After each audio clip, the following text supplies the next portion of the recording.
So thank you everyone for joining us today for our webinar that is part of our e-commerce and digital marketing series. Innovate Hawaii is part of the Hawaii Technology Development Corporation, HTDC for short, which is a state agency attached to the Department of Business, Economic Development, and Tourism, whose mission is to grow the tech economy and workforce in Hawaii. Innovate Hawaii is the state's NIST Manufacturing Extension Partnership Center, which supports small and medium-sized manufacturers to enhance their productivity, growth, and technical performance through programs and services across the islands. My name is Olivia, and I am program coordinator at HTDC Innovate Hawaii. So some housekeeping items before we jump into the webinar. This session will be recorded and will be sent to those who have registered.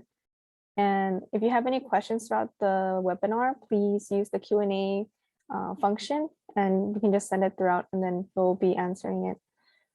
So today we have Lance Rollo from Hello Momentum, who will be talking about Facebook advertising. So without further ado, I would like to welcome Lance to take the lead for today's session. Hi, everybody. I don't know if you can hear me. Hopefully you can hear me. Yep, we can hear you. Okay, good. All right, so let's get started on this. Can you see my screen? Yes, you're good. Okay, perfect. Okay, so let's go into the basics of the digital marketing for Facebook advertising. And when I'm talking about Facebook, often I'll be talking about any of the meta platforms, which also includes Instagram.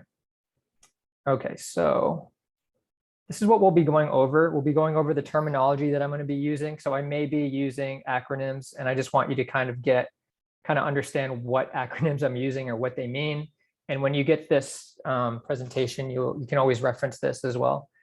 Then we're going to go over why Facebook ads in general. I think most people know that they're powerful. They just don't know why they're powerful. And then you have Instagram ads, why Instagram ads in general, and then understanding the ad structure. And this was something that when Facebook ads first started coming out, I had a hard time struggling or visualizing what it looked like and how it worked from a very high level all the way down to the ad set. So we're going to go down understanding ad structure. Next, we'll talk about targeting and the power of the Facebook Now Metapixel. And we'll go into understanding the audiences, so how to build audiences from scratch, and then also how to use the Facebook Metapixel as well as other tools. And then we'll actually create an ad from scratch. So I'll show you how to make a simple ad. And then we'll go into how to think like an ads manager in general. Now, before we get into it, I will say this: whenever you're getting into Facebook ads, it can be as complicated or as easy as you want it to be. So I think once you learn the basics and you actually play around with the ads, then or play around in Ads Manager, it'll get a lot easier for you. Okay, the first step is let's go over the terminology. So if you want to reference this quickly as I'm going through the presentation, I would take a picture of this on your phone, and then you can just quickly reference it on your phone if you need to for this page and the next. Okay, so the cost per view. This is where the advertiser, which is you, are paying Facebook. When I say Facebook, I also mean Instagram. You're paying Facebook every single time someone plays the ad for 30 seconds. So it's not wasted. If someone goes on, if someone's scrolling and it only plays for 1 second, you're not paying because that person watched it for 1 second. They more or less have to watch the whole video. Most ads are going to be 30 seconds. So it's like they're watching the whole video. The impression is the number of times your ad is shown to the users.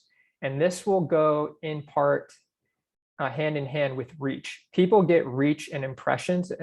To skip ahead, reach is the percentage of the advertiser's intended audience exposed to at least one of the advertiser's display. The easiest way to think about this is if your reach is 10 people, that's how many people saw the ad, 10 people, but the impressions is 20. That means that on average, your reach, or the people that saw it, saw your ad twice. Hopefully that's clear to everybody. So reach is the amount of people, and the impressions is the total number of times your ad was seen. Okay, so those will always be easily mixed up in people's minds, but those are two big things that people think about when they think of ads. And then for KPI, which you probably often see as just the acronym, no one tends to explain it, but it's the key performance indicator. So depending on what your goals are, your KPI will be different.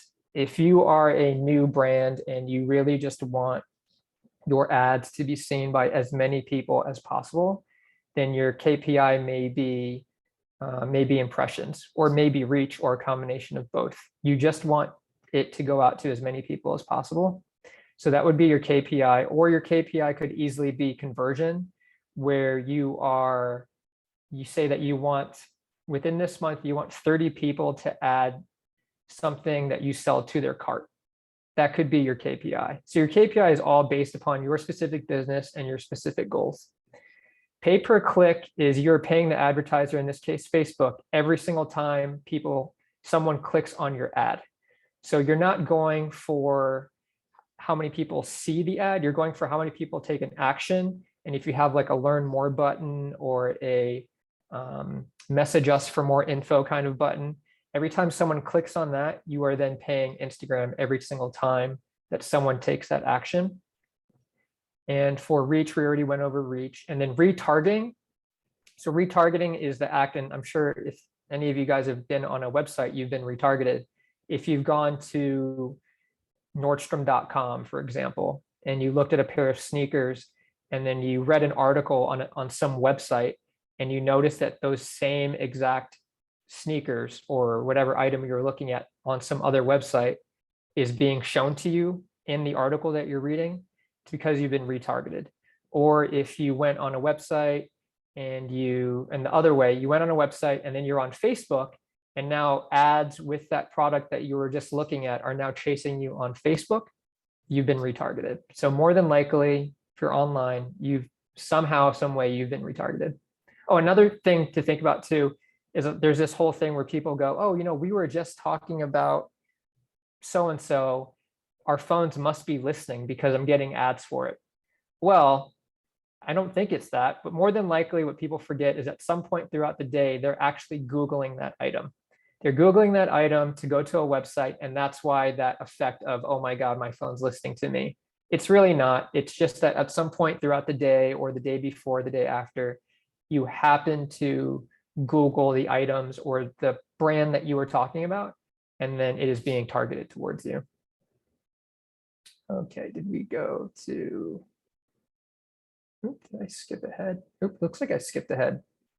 Sorry about that. Okay, so call to action is the actual click here or learn more button that you're going to put on your website. That everyone's familiar with that.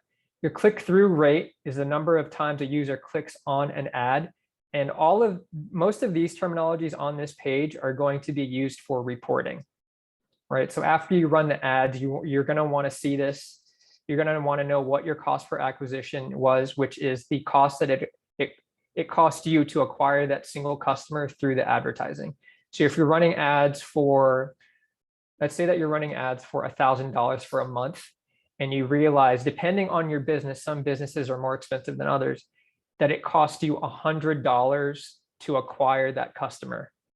$100 per ad to acquire that customer. Now that may be fine if you're signing them up for a $3,000 or $4,000 seminar or coaching session or a product that is very expensive. It's not the type of product that someone's going to see an ad for immediately and then take out their wallet and buy something, right? Those are going to be lower cost items. So cost per acquisition is a big thing. Cost per click, we went over.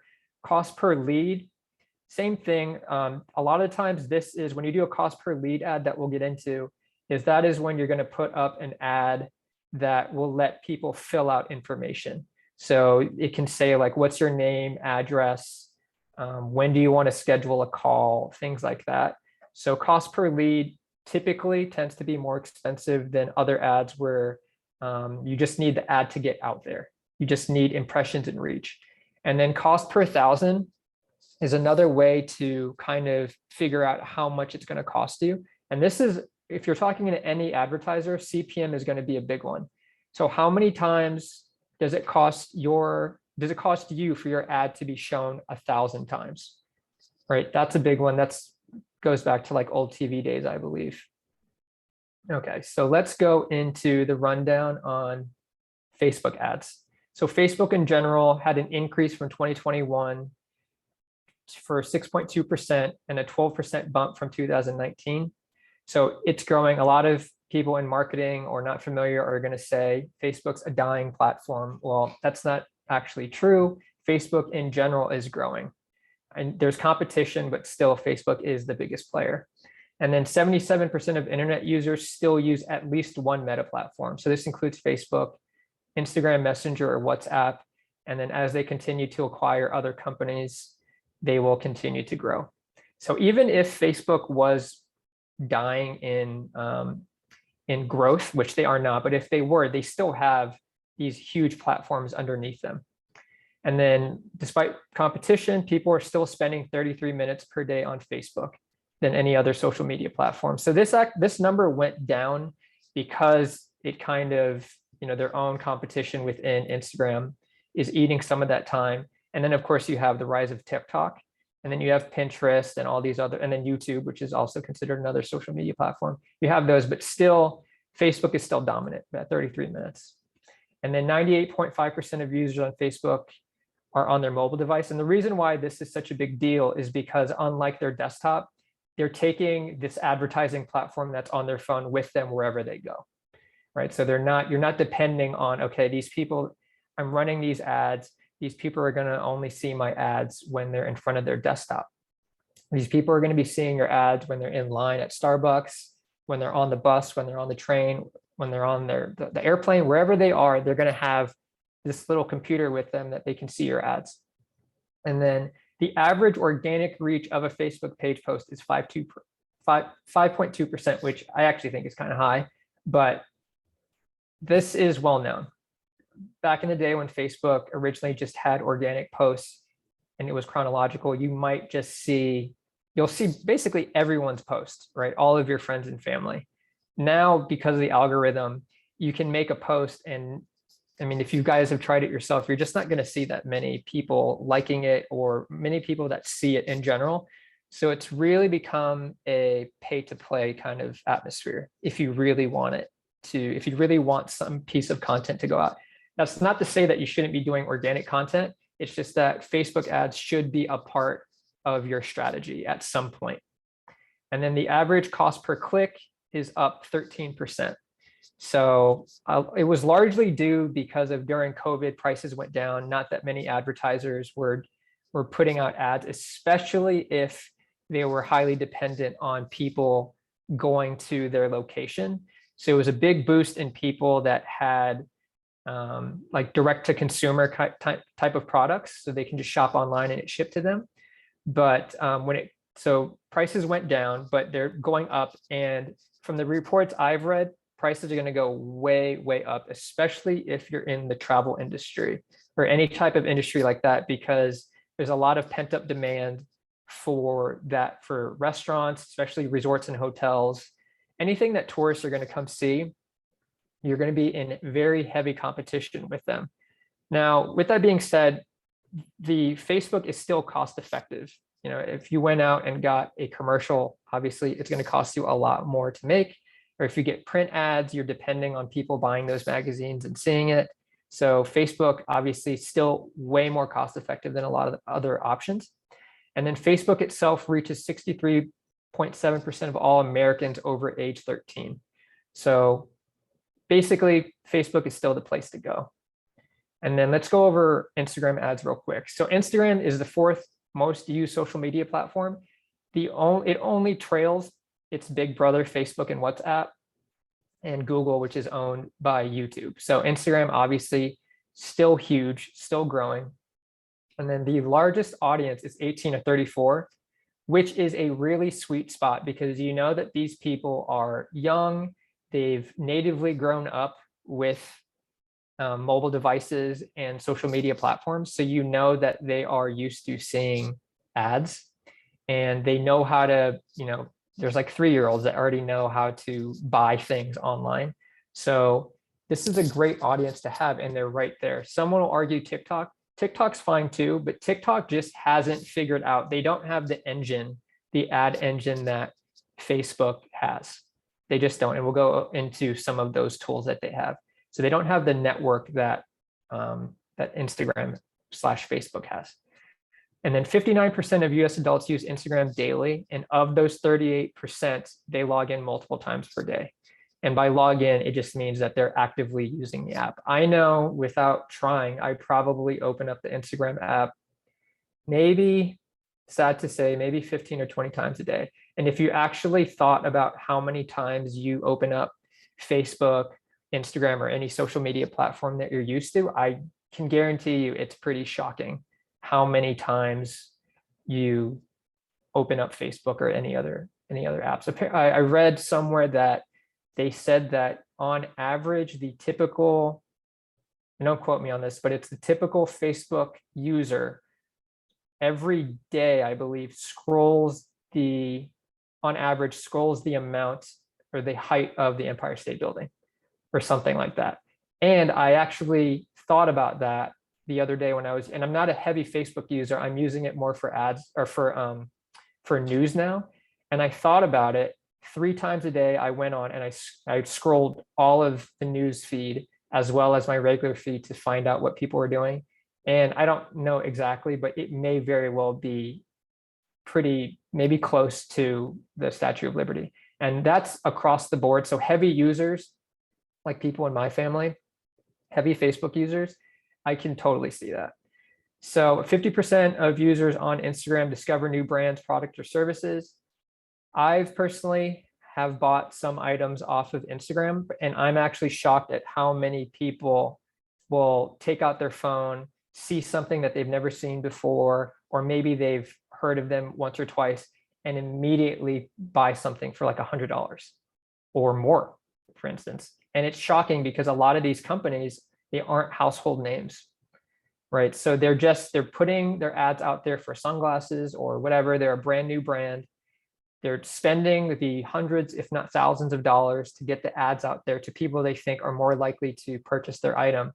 And people are taking out their wallet and they're buying items from companies that are not household names, which is amazing because there's a level of trust with Facebook and Instagram ads.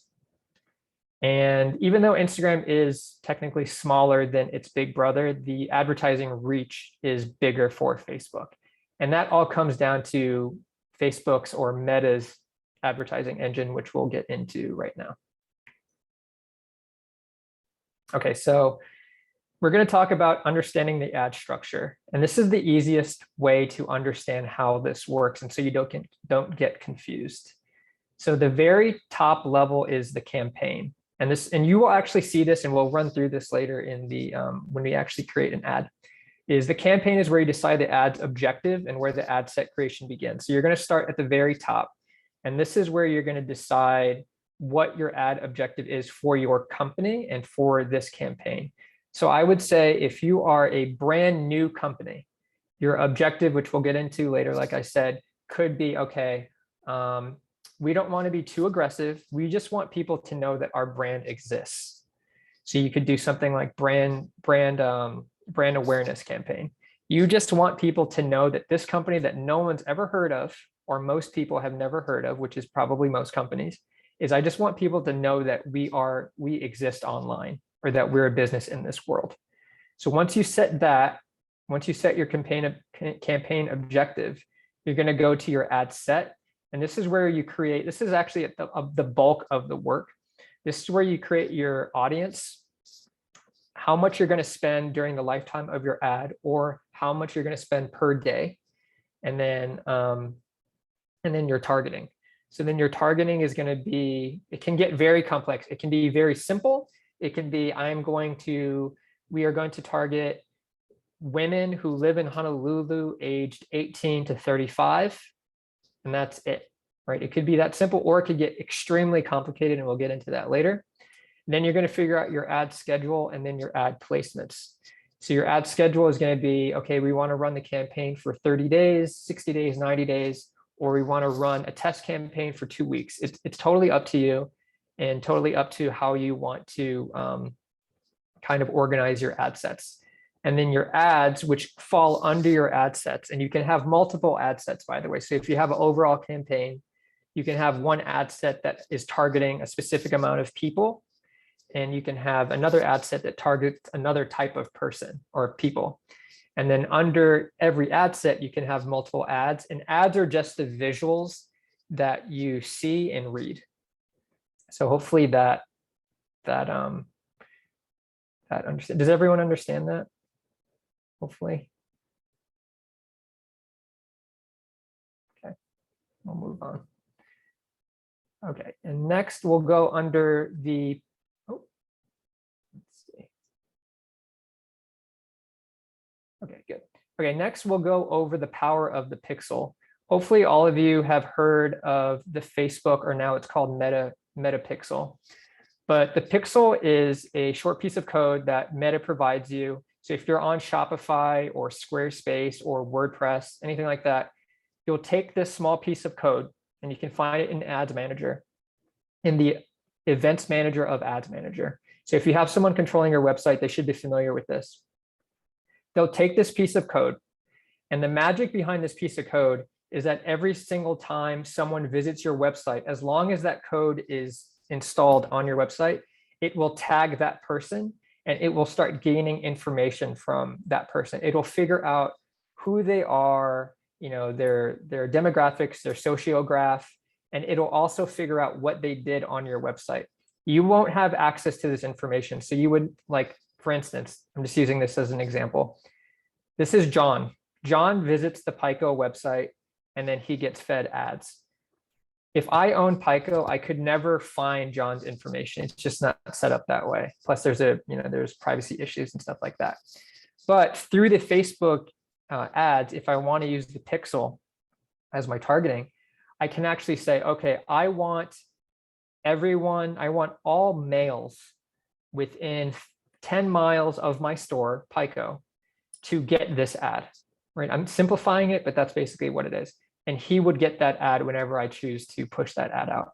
So that's what you can do with Pixel. And you can make audiences based upon how many people and who visit your website. So if you have a heavily trafficked website, this is a no-brainer. You know what, take that back. If you just have a website, you should definitely have your pixel on there. So one strategy, and this is just one strategy, is you can actually place your Facebook pixel and then drive, one of your objectives that we'll get into later is drive traffic to your website. That would be the ad objective.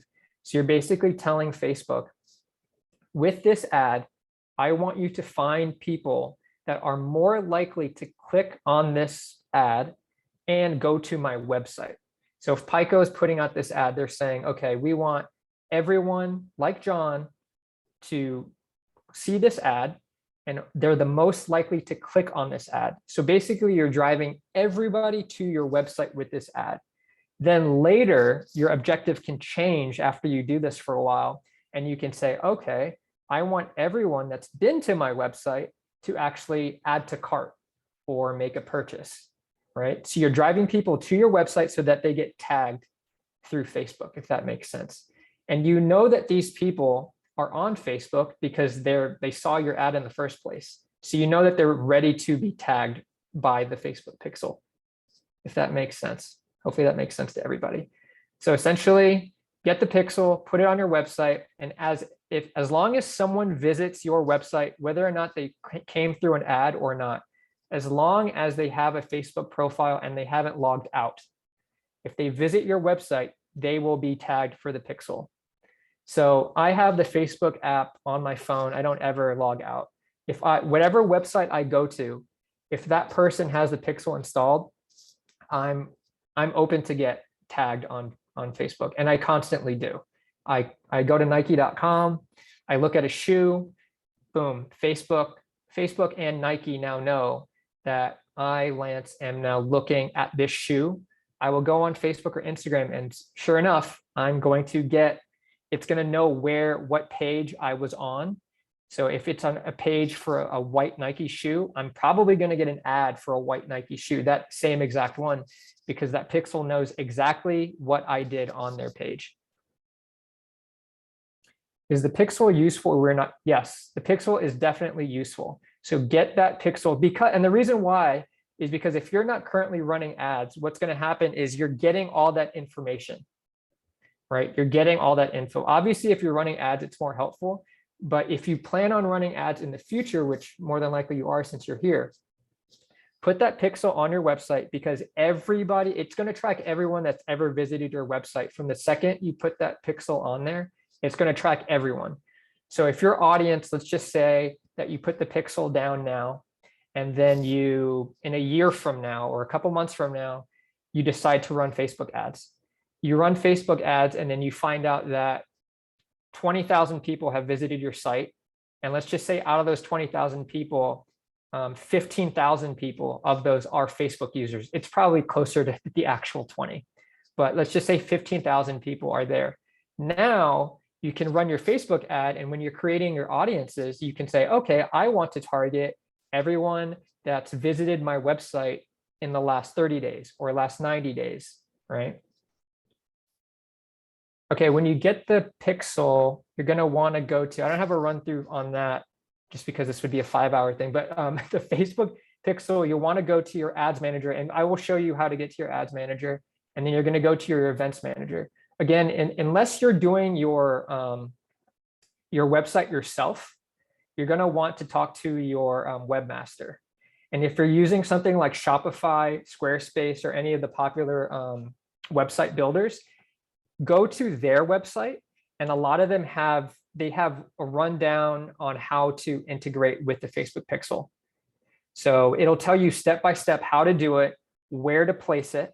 So if you have WordPress, like I said, Instagram, or not Instagram, Shopify, Squarespace, I think Big Cartel, any of those guys, if you go under their how-tos or the FAQs, it will lead you step by step on not only how to find the pixel, but how to place it, which is the most important part. Hopefully that answers that question. Okay, so let's go ahead and move on. The whole point of this is the pixel is a must. Whether or not you're running ads or not, it's a must. Okay, so next thing is understanding your audiences. And then of course, above all else, make sure your pixel is installed.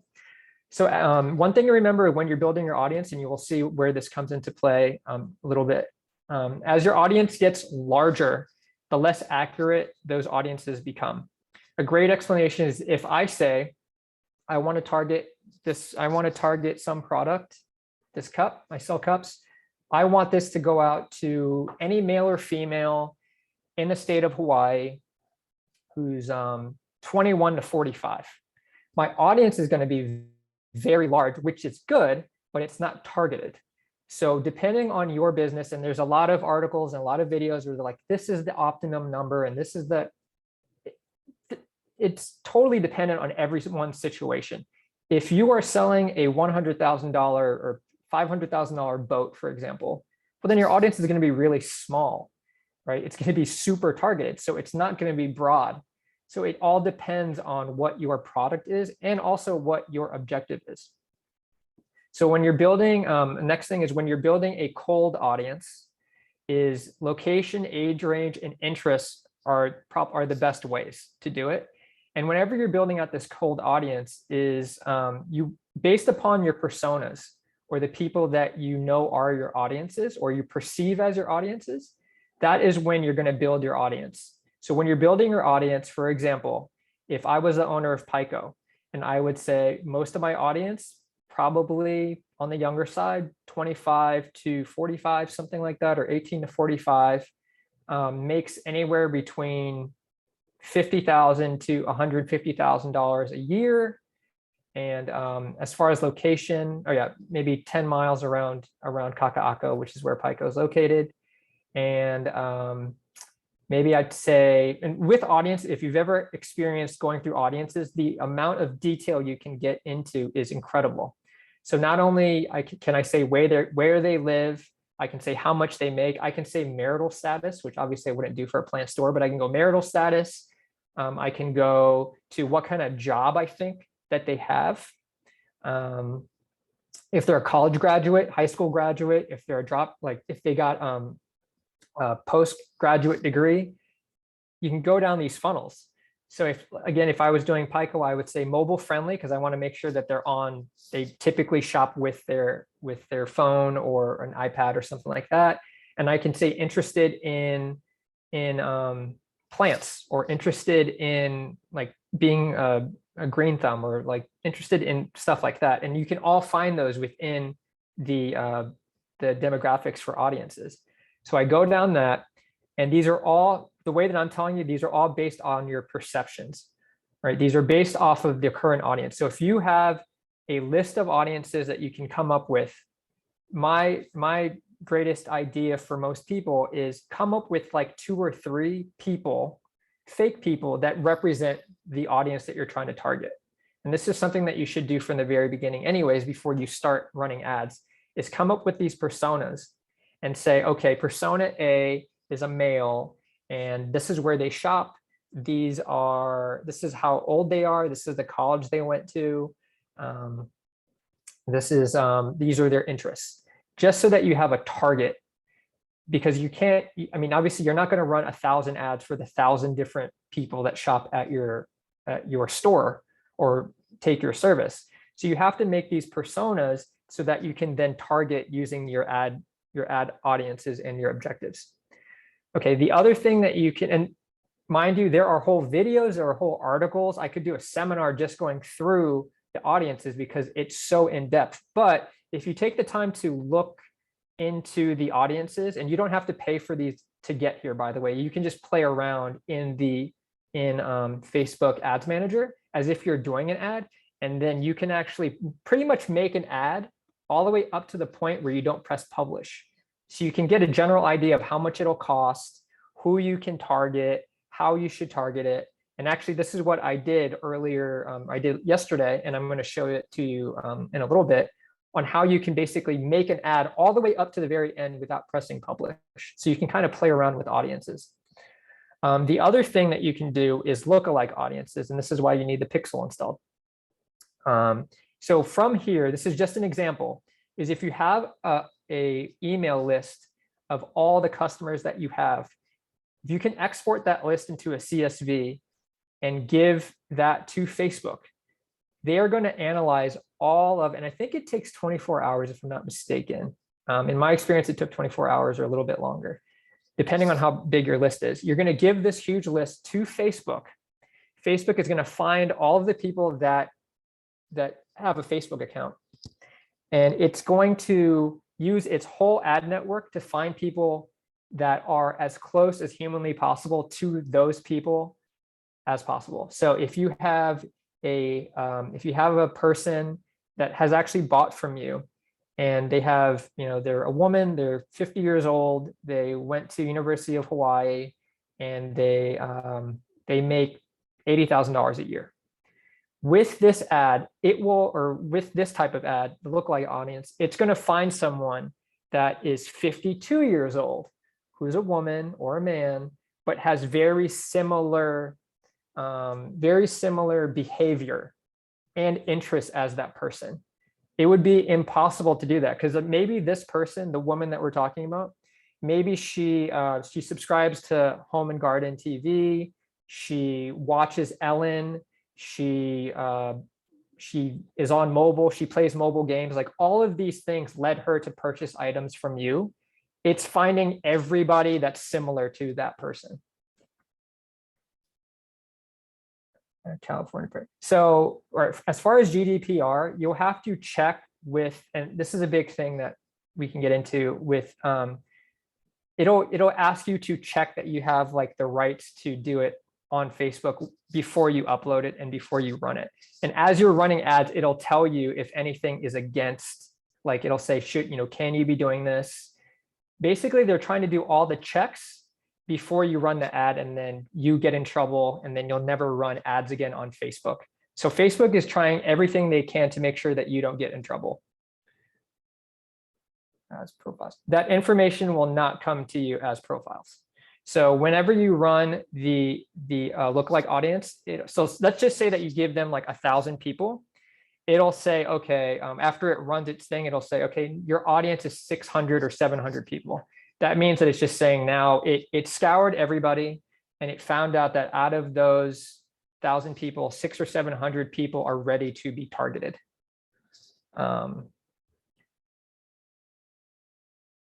Yeah, so you won't find these people just because it's a privacy issue. You won't know that John or Sally are part of that audience. You'll just know that out of those 1,000 people, this is the amount that you can target with this ad. Another thing too, when we were talking about GDPR and privacy issues, is iOS 13. Anybody that downloaded iOS 13, because Apple is trying to fight Facebook ads essentially, is whenever you're running an ad. So if you go into Facebook ads now or tomorrow, anytime, you're going to get all these pop-ups. And basically they're saying, because of iOS 13, they're working on getting iOS 13 to, they're essentially looking for workarounds for iOS 13 because it's still an issue. So Facebook will admit that it's not perfect. Not everybody that's supposed to be getting ads will get them. So right now it's kind of like a point where they're trying every workaround they can to get there. With that being said, we've run Facebook ads, and yes, I've seen a change from the ads I've run to before iOS 13, but in my experience for the businesses I've run it for, it's not extreme. What we're getting on ad spend is still really good, and I can't even think of a place where I would get more return for the cash that we're giving. Find my members like the environment, and they will be more dedicated. It sounded appealing, and Facebook might. Okay, so this is a question that just came up. It sounds appealing, but when Facebook might find my members like the environment, and they will be bombarded with competing organizations, right? It's a possibility. So it's not necessarily your people, it's everybody. So Facebook's scouring everybody, your people, everybody's people. And essentially, if you're competing for the same audience, then that's where your bidding or how much you're paying will compete against theirs. The easiest way to say this is like, if you are selling plants and I'm selling plants, and you're spending $1,000 and I'm spending $500, we are literally competing against each other, and we're competing with ads run by Lowe's and by other plant shops and by Home Depot. But this is across everybody's competing for the same audience essentially. So even if you put your emails in there, that's going to be 1,000, 2,000, 3,000, however many people amongst billions of people. That's just how it is. I mean, that's why if I get targeted by Nike, for example, I may very well get targeted by Converse. It's a possibility, and it's more than likely going to happen. It's just part of the game that you have to play.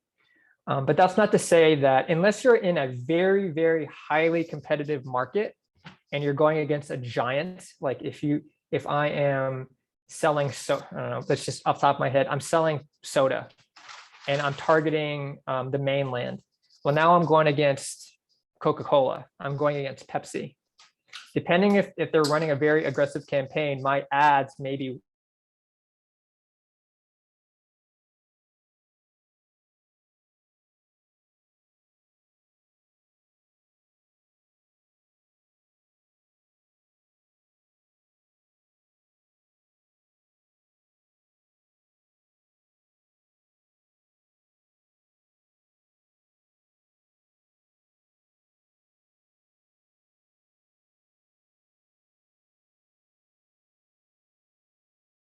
or some kind of product, you can say, okay, I want everyone that visited my website in the last 30 days or 90 days, whatever the time period that you choose, because I'm running a sale next week or this upcoming week. Then I want to make sure that all of those people come back to my website. I want them to come back to my website. And if you planned it right and your strategy is correct, on your home page, you should have like at the very top, like 30% off sale, or we just opened, or whatever the announcement is, right? And the thing is, this is a warmer audience because they've been to your website and you know they've been to your website. within the time period given. So it's not like it's the first time they've ever seen you or gone to your website. You know that they've seen you. So it's a much warmer audience. Okay, so next will be, let's just make an actual, let's go through and make an actual ad. Okay, so once you find your, if you're in Facebook, once you find your page, and this will be on your left-hand side, you're going to see Meta Business Suite. It used to be called Facebook Business Suite. So you're going to click on Meta Business Suite in the left-hand corner, and you can scroll down. And I will say this, what you should do before anything is click on everything on the left-hand side when you're here. Just because it's going to get you more familiar with it. And when you are running ads, you will know more or less what every single tab means. Not all of them are going to be useful for you, but the reason why I say you should is because sometimes you will go down a rabbit hole if you will click on something, you will click on another thing, and you will end up on a page that you have no idea where you are. So if you get familiar with the layout of everything, at least you can know where you are and you can easily navigate what you need. Okay, so you click on the Meta Business Suite. And then this is the next page you're going to see. You're going to go down to All Tools. Now with All Tools, you click on there, a slide out will come out. And then you're going to scroll down and you're going to go down to Ads Manager. And this is where the power of, this is everything, this is where you're going to want to look. So Ads Manager. And as you can see from here, there's all these business apps, there's billing, there's post. And by the way, I don't have a picture of here, but when you go to billing, you're going to need, which is up here. I don't know if you can see my cursor, but billing is right under manage. When you go to billing, that's where you have to enter your credit card. So enter your credit card, make sure that's all taken care of, and then you can continue and make your ads. Oh, real quick, for Events Manager, this is where you'll get your pixel, which is right under Ads Manager. But again, I would consider going to whoever's hosting your website, or you can tell your webmaster, but go through their tutorial because they will tell you the correct way to get the pixel, and it'll just run it. It'll run everything for you. So do that. All right, next is you go to Ads Manager, then you're going to see this. So get familiar with the way that this looks because this is where you'll do most of the work.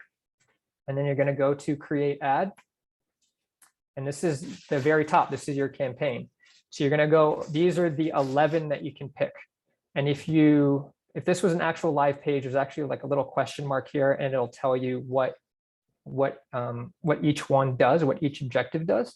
But I'm actually just going to explain it to you right here anyways.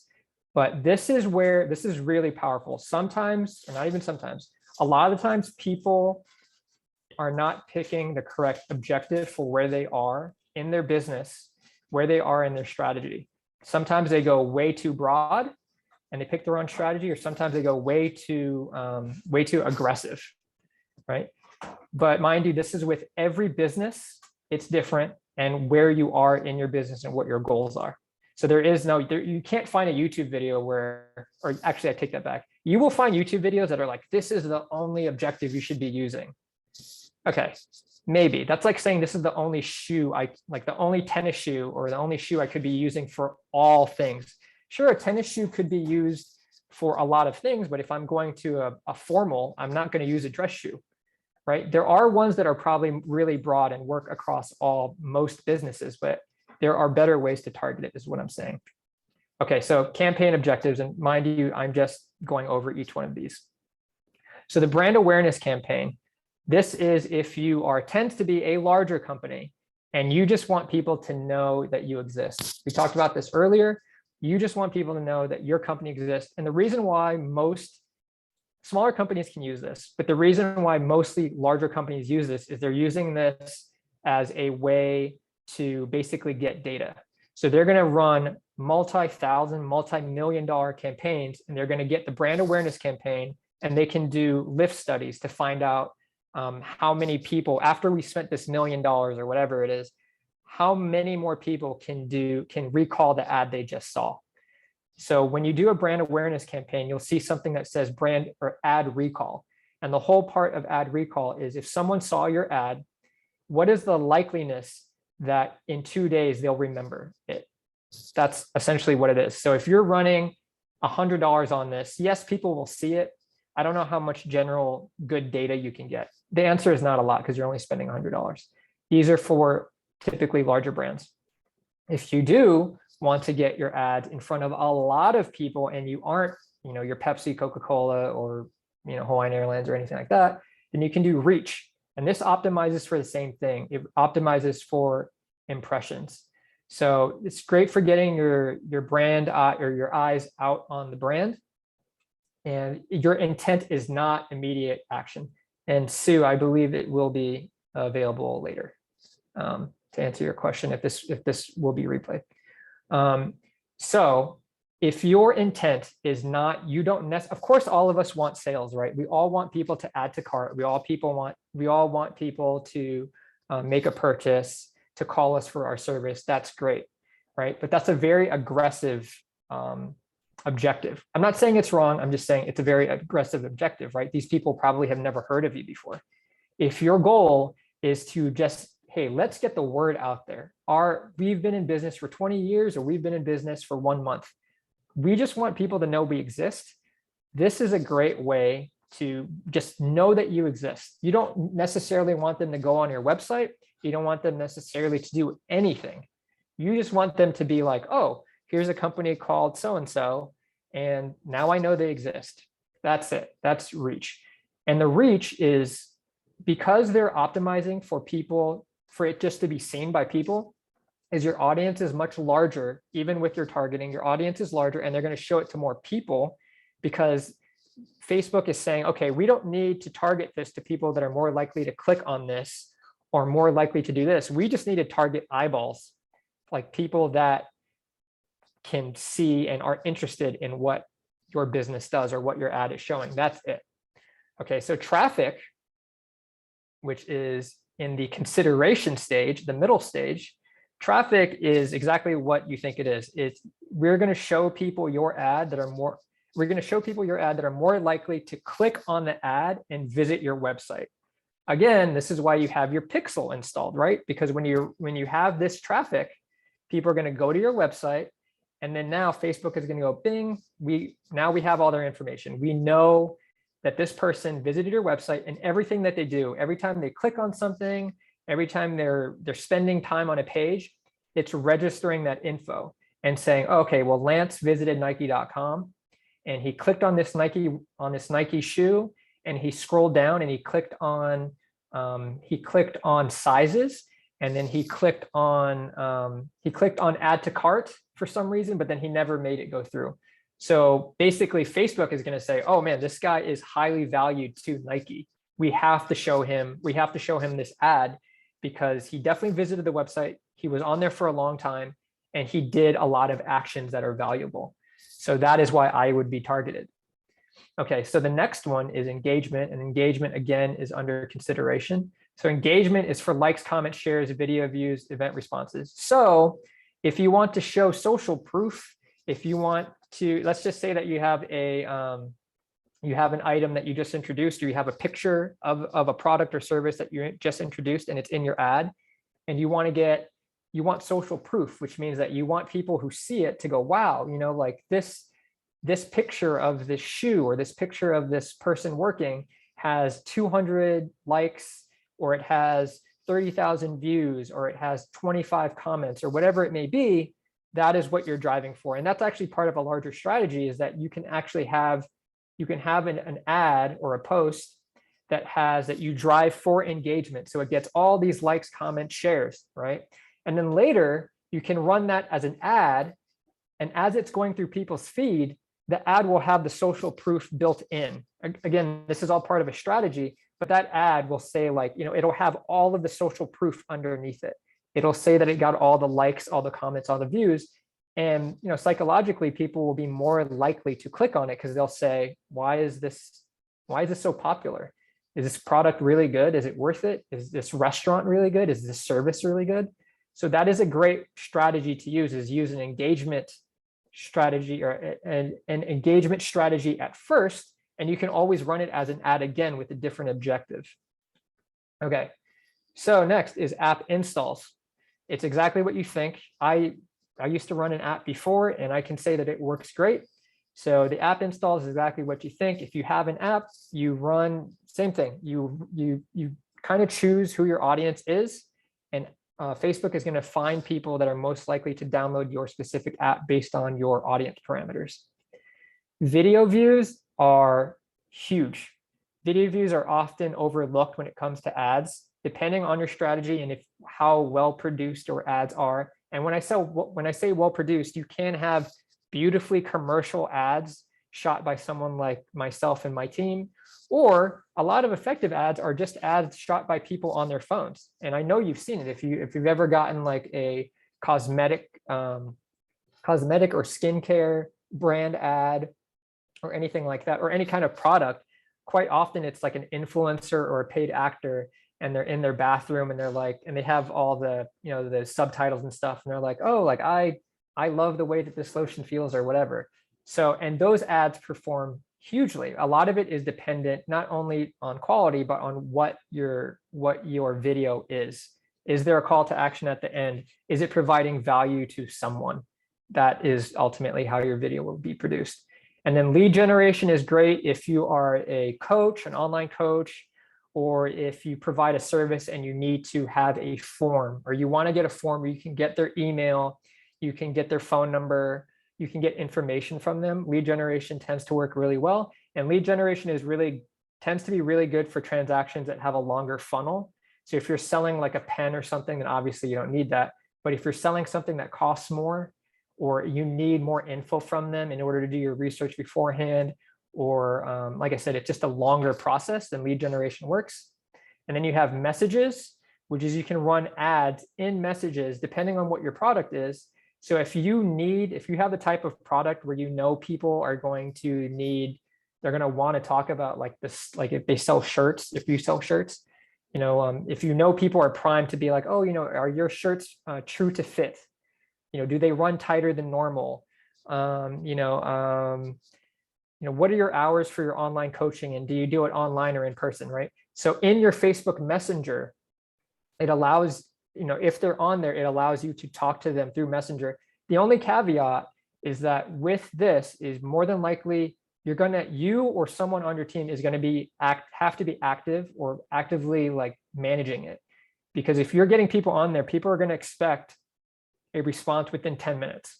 And that's what I've seen and read. In my experience, I want a response within the minute. And if you're like me, that's what I want. And having managed social media accounts for like the Bank of Hawaii, for example, for several years, and I know that people just want it quick. And then when I have problems, I go to Verizon. I either go to social media and I go to Verizon, which is a huge company, and they get back to me quickly. But I've also can say that I've worked with smaller companies and I get the same response. And in me, it instills like they really know what they're doing. They're taking care of their customers. And that's the whole point of the Facebook and Instagram in general. And why I said earlier is even if you run ads, I'm not saying definitely don't run ads unless you have a organic strategy, which means you are posting consistently. You're posting valuable content to people, right? It's not just ads. The reason why is if you run ads and then they go to your regular Facebook page and they see that you haven't posted in 2 years, your content on there look completely different than your ads. People may think several things. A, you don't know what you're doing, first of all, and B, is this a scam, which they're running rampant now. So that's one thing I was going to bring up later, but your ads should always look, if your ads are beautiful or however they look, your website, your homepage, as well as your Facebook page should mirror that. It should look like it came from all the same company is what I'm saying. Okay. And then next, the last campaigns, which are going to be here on the far right side. These are obviously the most aggressive objectives. And it's if you want them to take a specific action. So you want them to add to cart, you want them to sign up for a newsletter, you want them to make a purchase, you want them to visit a specific part of your website. It could be that you want people to actually read your blog, right? So your conversion could be, you type in the URL, you give Facebook the URL for your specific blog post, You give it to them and they're going to drive everybody to that specific page that you tell them to, no matter what it is. And then we have catalog sales. So catalog sales is if you sell anything online, you can essentially build out your catalog on your Facebook page or on Facebook so people can shop it. If you're familiar with Shopify, they do a great integration. So that is something that you consider if you have a large product base. And then store traffic is if you have a restaurant or a physical location and you want people to actually enter your store, you're going to tell Facebook all your physical locations. You're going to type in your address, and then you're going to run your ad as usual. And it's only going to show people that are more likely to click on the ad and then go into your store, restaurant, whatever your business is. Okay. And that's a great thing to get local traffic. It's going to be a smaller audience, but it could be a more targeted audience. Okay. So let's go back to the ad. So the last place we're here. And for this example and this example only, I'm going to show you how I build a traffic ad. Now, I'm going to pick traffic ad just for this fake example, just because I want people to visit my website. I want to see what services I'm offering. So I'm going to just use, since we're under the Hello Momentum stuff, Hello Momentum campaign, that stuff, I'm going to show you what I would do very quickly, how I would make people visit my website. So very top, we're going to start with the campaign name. So let's just call it new ad for HTDC, just for the sake of this example. So you want to name this, and you really don't want to skip on what you name these, and you want them to be very specific. So this one's new ad for HTDC, whatever your naming convention is, however you read things online, make sure that you name it here. So if you want to name it like, if you're a plant owner or you own Pico, you could call it like Pico ad 1 April 2022. And the reason why you want to do that is because in the future, when I'm looking back, if I hire an ads manager or I'm looking back at it and I want to see what the performance was at that time or how a certain ad worked, then I will need to reference this ad at some point or these campaigns at some point. So I'm going to name this campaign new ad for HTDC. And then if you look under here where it says no categories, it's going to add, when you click on that, it'll ask you if it's a political ad or if you're selling tobacco and alcohol. So if you're not any of those things, then you're fine. So I'm going to click on new ad for HTDC. I'm going to be, my buying type will be auction, which you should just leave. Campaign objective, which we confirmed in the last thing, which was last page, which was traffic. And then campaign spending limit, all these we will test or we will show in the next slide. So now that we set our campaign name, I click next and we go to ad set name. Now remember what I said, under campaign, you can have multiple ad sets, and under each ad set, you can have different ads.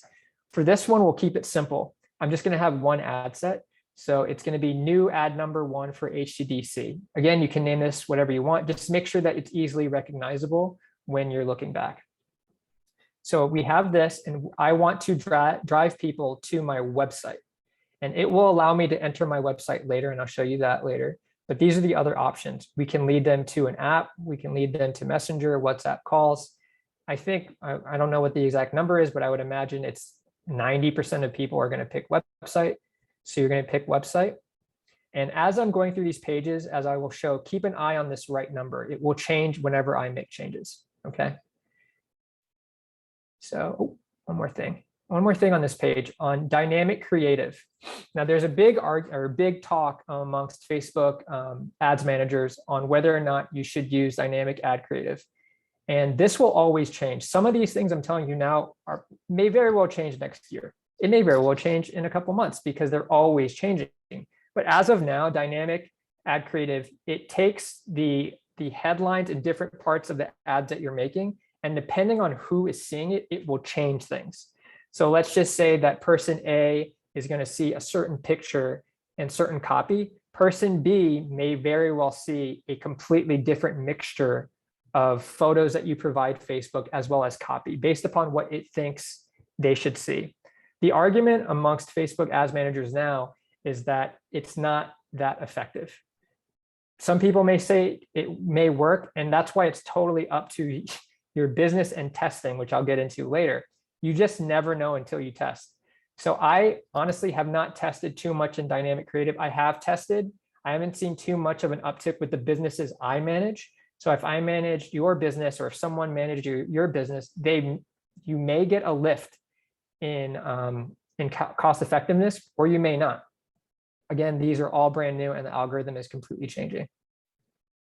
So next, by the way, I'm just scrolling down here. So if I scroll down, I'm going to get to budget and schedule. Now, this is the big one that you have to think about what your budget is. If your budget is too small, there's a learning phase for Facebook ads. And the learning phase is once you give it the money that it needs and you give it its targeting, basically it's going to give Facebook, and when you run the Facebook ads, it will tell you if it's in the learning phase or not. And it's gathering all the data that it has, and it's taking all of the budgeting, the schedule, and all the demographics that you're giving it, and it's trying to figure out amongst the billions of people that are on there who works best for your ad. So the more money that you spend with Facebook, coincidentally, the smarter it gets. Funny how that works, right? But I'm not saying to spend a ton of money up front, but what I'm saying is it takes a certain amount of money in order for Facebook to effectively figure out who to send your ads to. So for this one, I just picked $15 a day from April 12th to April 26th. Okay, you can do daily budget. You can have no end date. So you could just say, okay, I want to run these ads for $5 a day till whenever I say stop. You can do that, or like here, you can set an end date. And when you do this, so I have a daily budget of $15. So that means that every day it's $15. But if I have a lifetime budget, which is an option here, I'm saying I want to spend $500, and I don't care if tomorrow $50 gets spent and the next day is $25 and the following day is $5. I just want you, Facebook, to figure out how to dispense my money. That is an option to do. I typically don't do that for whatever reason. I'm just used to doing it this way. So I will say I want it evenly split out amongst all the days, $15, and that's it. So with this budget, as these numbers start changing, if I want to make $100 a day or $5 a day, these numbers on the right are going to start changing. So right now the audience definition is broad because I haven't gone down to audience yet. So basically this is just saying like pretty much everybody. And then the estimated daily results is the reach. So the reach, it's saying per day, based upon what the information I've given it so far, is 1.3 to 3.8 thousand people are going to see my ads. That's the number of people. Remember that it's not the impressions. Impressions, so out of these 3.8 thousand people, my impressions may be double that, right? We know that they're going to see it at least once. But if each one of these people are going to see my ad twice, then this would be twice this amount, right? So these are just the amount of people. Obviously, the more I slide this, these numbers go up, right? And link clicks, because I'm doing it for a traffic objective, which is link clicks, they need to click on it in order to go to my website. They're saying every day out of this 1.3 to 3.8 thousand people, I can expect 212 to 613 people per day to click on the link. I'm not saying they're going to make a purchase. They're going to add to cart. They may very well click on the link, go to the website, see the homepage, you go, this is not for me. It's a possibility, right? That's why your website, especially your homepage above the fold, is so valuable, because that is essentially the storefront of your website, of your company, right? So I think about it as if you're going to the mall, the ads are imagine if someone's pushing people or walking around with like big signs, and they're walking around the mall and they're going, hey, we have a sale at this, whatever. And if someone looks at it, then you're pushing them in front of a store at the mall and saying, look in there, you should go into this store. That's essentially what these ads are doing, okay? But it's up to the store to make the actual sale. The store has to look good. You can't have a great ad experience or anything like that, and then you go to the store and then it's not structured correctly, or the pictures aren't great, or the not ad copy, but the copy isn't great. It's not easy to navigate. So that's a whole different story. And I'm sure there's people that did seminars on that, but that's a whole different thing that you need to think about, is that they all align together. You shouldn't have a great website and not great ads, and vice versa. Okay. All right, so we did this, we're at the budget, we figured out how much we want to spend within the given amount of time.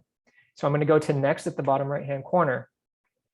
Now, this is where I'm going to pick the audience, and this is where you can literally spend hours trying to figure out who you want to target. And this is why I suggest after this seminar or sometime soon, play around with the audiences, start figuring out what you have to type in here, who the audiences are, in order to get this audience definition to where you want it to be and where you want your daily results to be. But be realistic, okay? If you're spending $5 a day, do not expect these numbers to exist or to be way up there, or for the clicks to be outrageous, okay? It's not going to happen. You have to be realistic about what you're spending, okay? So you're going to pick for the detailed targeting, and this is very simple, guys. I picked anyone that's interested in advertising for my business and anyone interested in digital marketing. I just picked two for the sake of this example. I could have gone way further, and when you get to play with it yourself, you will see just how deep it can go. I could say it's a male who has a master's degree and makes over $200,000 a year. And the reason why I would target that, or over $100,000 a year, is I could say, okay, my perception, or what I think, is I'm targeting maybe a male or female that works for one of the larger companies in Hawaii, that is in charge of a marketing team and has a budget, and is looking for someone like me and my team to help them market their company, right? Big or small or medium size, whatever. So that is where I can get the targeting. So I can say only lives in Honolulu, male or female, makes $100,000 or more, has a master's degree, is interested in advertising and digital marketing. And I don't know, I could go further and say, I could say has kids or something. I don't know, but you can go so deep into what it is. If you have many interests, would the target be broader or narrow? Are they mutually exclusive? Okay. The more targeted you get, these numbers, the audience definition is going to go down. Typically speaking, I've never seen it go up. Oh, I take that back. It depends on who. Okay, if I type in here and I say, I want all of these things to happen, I want them to be advertising, digital marketing, male, female, lives in Hawaii, it should always go down. If I took out, let's say, for example, I say this person needs to live in Hawaii, male, female, all the other stuff I said earlier, and for the sake of it, I'll just say watches Ellen. I don't know why I'm thinking of Ellen so much, but watches Ellen on TV. Okay, very broad audience. Okay, if I did all that, then this number, the audience definition, is definitely going to go lower, because I'm making it more specific. Now, if I had the watch Ellen thing, but then took out lives in Hawaii, well, then that audience is going to go really big, right? Because then I'm saying, okay, anyone interested in advertising, digital marketing, male or female, makes $100,000 and watches Ellen, but I don't care if they live in Hawaii. Now my audience is huge. So I don't know if that answers your question, but it all depends on what your targeting is. The narrower, the more specific you get, the more information you're giving Facebook. But as you're giving that information to Facebook or excluding people from your ad, you're going to make this audience definition smaller, which, depending on what your goals are, is going to be fine. I mean, if you're selling a high-priced item or an item that's very specific, let's say that you only sell to people in Hawaii, you definitely don't need people in California seeing this ad. Very often, and I'm sure you guys have, and this is why this is so important to understand this, is I've gotten ads for a wedding videographer in North Carolina. Okay, well, first of all, I'm not engaged. I've only been in North Carolina once when I lived on the East Coast. I don't need a wedding videographer, obviously. So, I mean, there's so many things wrong with that ad. And I get these quite often from all kinds of businesses. I've got like law firms in Delaware. I'm not looking for a lawyer and I don't live in Delaware. Like, why would I need that? And that means that whoever's running their ads, or maybe they're doing their ads themselves, is they're not looking at this. They're not targeting people. So they basically, whoever that was, they wasted money on that. And by the way, if I clicked on that ad, which I did not, if I clicked on that ad, I could have cost that business owner mounds, or not mounds of money, but money. Okay. So anyway, so I make this whole audience, right? I go down the list. And like I said, you can get so in depth on this audience. And right here, if I want to, if you choose to, if you're going to use it in the future, you can click save this audience. And when you click save this audience, you can name it whatever you want. You can say, for my instance, I would call it, larger companies in Hawaii audience or something like that. And you can build all these audiences. Once you build these audiences in the future, when you're making ads, you can go back and say, oh, I want to target this audience again because it worked really well for me. Or I want to use this audience because the cost per click or the amount of spend was really good on this audience. I really like it. So that's why you want to save these audiences. And you always want to check, even when you use the same audience that you used before, these numbers will change more than likely, because if I use this audience this week or this month, and next month I use the same audience, it may change. It'll either be more accurate or people's behaviors change. So these numbers will vary, differently. All right, next page will be, so I'm scrolling down. So we're going to go to placements. Now, another big argument is automatic placements or manual placements. So for the sake of this example, I did manual placements. So when you do automatic placements, what you're telling Instagram and Facebook, depending on where you want to go, is you're saying, okay, you've read what you've seen who I'm targeting. You've determined what I'm looking for. I want you, Facebook, to decide where I want my ads to go, right? And I would suggest maybe in the very beginning as a test, and you will see, I will pound it into your heads that you should be testing all the time, is that go ahead and use automatic placements. Because when you do automatic placements, Facebook, like I said, will distribute it to where it thinks it works. Then when you get your reports at the very end, you can see what did work or what didn't work. It'll tell you, okay, your cost per click on something like the Instagram feed, which is down here. Your Instagram feed cost per click is $2.45, which is, first of all, that's a huge amount of money, and that's awful. If it did that, I would say, okay, next time I do this ad, I'm clicking uncheck under manual placements, because I don't ever want the ad, this specific ad, to be there, because it's way too much money. And then you may see, okay, for Facebook video feeds, Facebook put my ad there and I want it to be there because my cost per click was 23 cents, which is pretty good, right? So that is why I would say in the beginning for ads, I don't mind doing automatic placements. And the whole argument amongst Facebook ads managers is, should you use this and should you not? In the beginning, across the board for every ads manager I know, it was do not use this at all. And then last year it was definitely use this because it seems to be working. Next week it works, next week it doesn't. So that's why I say test. Try it out. Facebook's constantly getting smarter, or their ads engine is getting smarter. I personally like manual placements because I know for the ads I've run, I don't like them in certain places for my ads. And I say that because your ads may work totally different. Like I don't like specifically when it runs on the right column. For the ads I've run, it doesn't work for certain clients.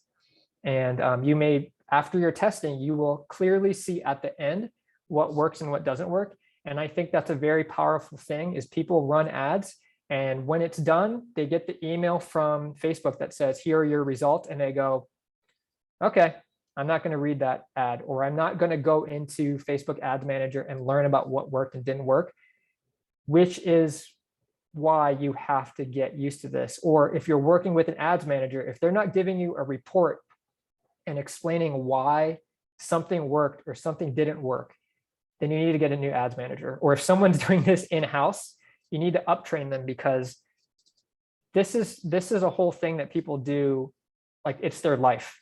So that is why if you're going to run ads, you don't have to devote your life to it, but definitely get familiar so you know what to look for and you know where the pitfalls may be.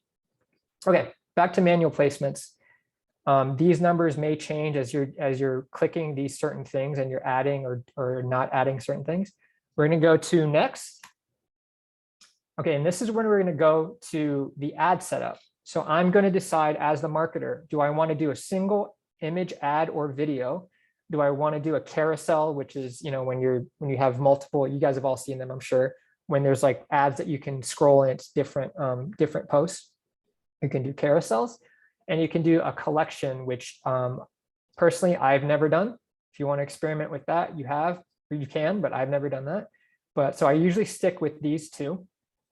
And then for the full screen mobile experience is you're telling Facebook to make these mobile experiences. I haven't had too much luck with these. I've tried it once and when they first came out and I didn't have a good experience with them.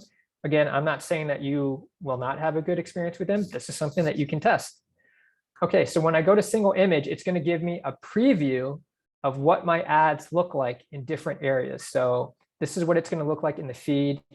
And this is actually a fake human being that's part of our AI system for our company. And it's taking the URL and just making ad placement here. So this is what I would look like in the feed. This is what it would look like. Oops, sorry.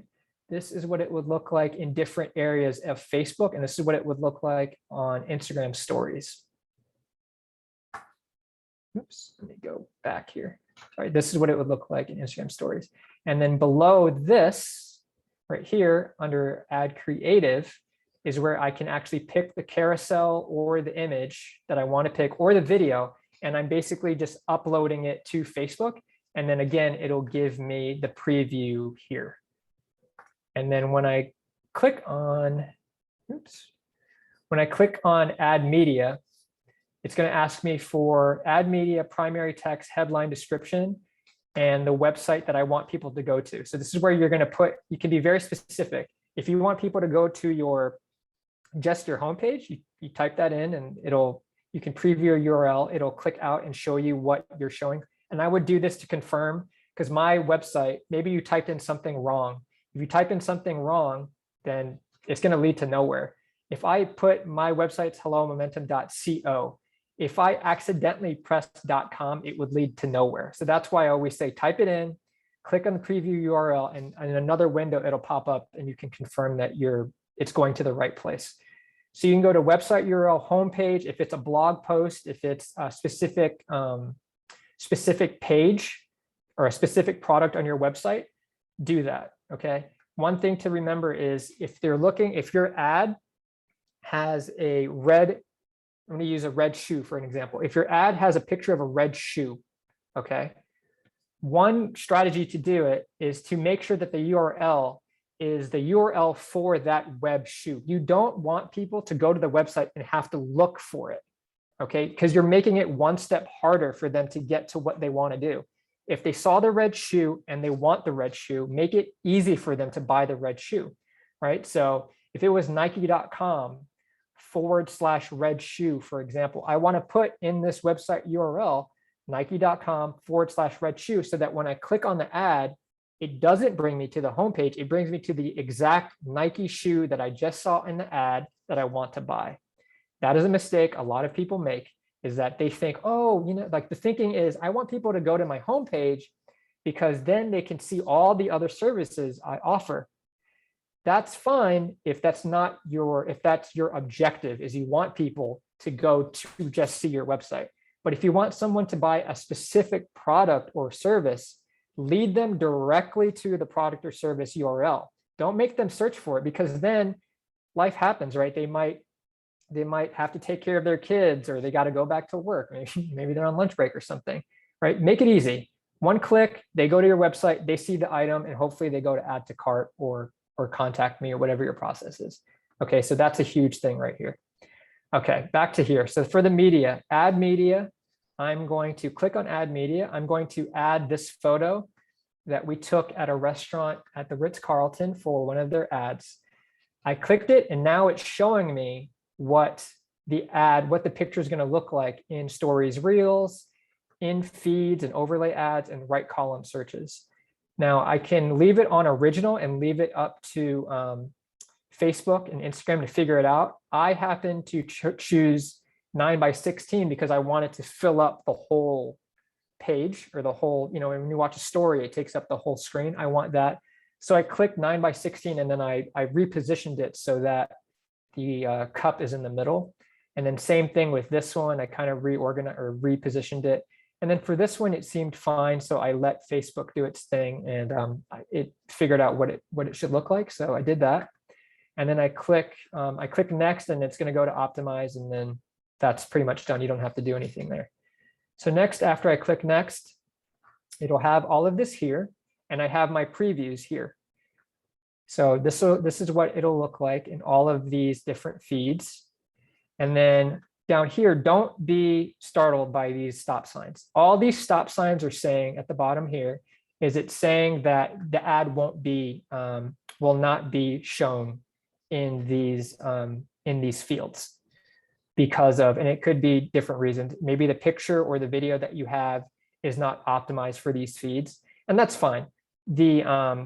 Unless you really, really need to have it there, then you need to go back and change what the image or video is. But for the most part, in my eyes, if most of these are filled, especially the feed ones, these main ones, if they're filled, then you should be fine. But again, that's totally up to you.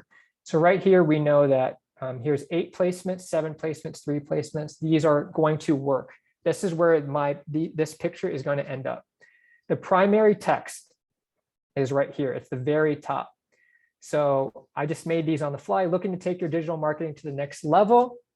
And then the headline, which is right here, is learn how social media can transform your business. Again, this is what people are going to read when they're scrolling through your website. And then you can have a description, which is going to end up under here. Typically, your description is going to be smaller because it's small text, so it can't be too long or else people aren't going to see it. So it's optional. In my experience, I typically don't use it that often, if at all, really, but you can. That's something that you can do. So this is the whole point of it. So when you're doing your ads, there's 2 things, and I'm going to mention it later. Your visual, your video, or your picture is meant to stop the scroll. That's what it is. And that is why it needs to be good quality, is the whole point. I mean, think about it. You're competing, especially if you live in Hawaii, you're competing with everyone's beautiful photos of Hawaii, and you're dealing with the ads and people's pictures of dogs and all the things that are competing for your attention. Make your product photography or video beautiful, because as people are scrolling, you have to make them stop. So 2 things to think about is your visual is meant to make them stop, and your headline and your copy is meant to do the hard selling. It's meant for them to go, oh, okay, this is something I'm interested in. If you did do description, you can get more in depth with your description. You could go more in depth into what you're selling. And there's really, I think the length of that you can write is pretty long. So it's up to you how you want to do it and what you're selling. But that's where you can do the heavy lifting, so that by the time they go to your website, they're ready to learn more, or they're ready to visit your store location, or they're ready to make a purchase.